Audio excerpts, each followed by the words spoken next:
I've seen this happen countless times. And what happens is we get 2 weeks in the news, we get a bundle of thoughts and prayers, everybody sends flowers, and then it's over. And then people forget. And I said, what's different this time? What can we do differently this time? I thought about how other movements had not gotten the change that they needed. I realized we need to step forward now.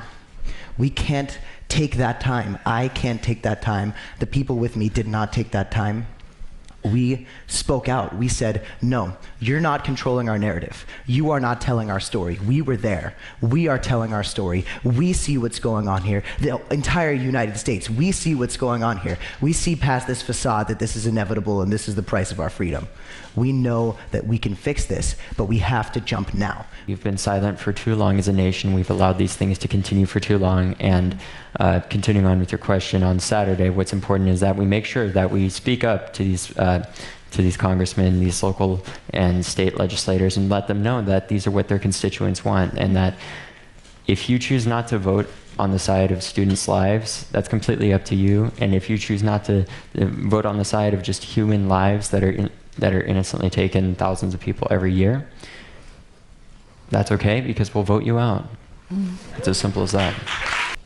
If we can't create a unified front to fight for people, for human lives, that's where the change is going to be. We need that in order to actually make progress, not just for Parkland or Chicago or Liberty City, but every place in America needs to come together and stand up for this and make this the voting issue, so that we can draw the line in the sand between the leaders that are the leaders who are there for them and for their position and for profit, and the people who are actually fighting for people's lives and to save us.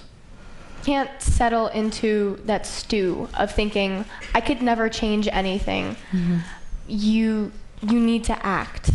Acting is incredibly important, and being with those kids, those students who are practically adults, with what they've had to face at such a young age, too early in life, their innocence, it's almost as though they never had it, and that's not fair. I think we're coping and we're healing through each other, which is so important, because there have been times when, one of us will just break down, and it's important to have everyone there with us. There was one day where we all decided to go back to the school and visit the memorial site, and then go to the park and visit the memorial site.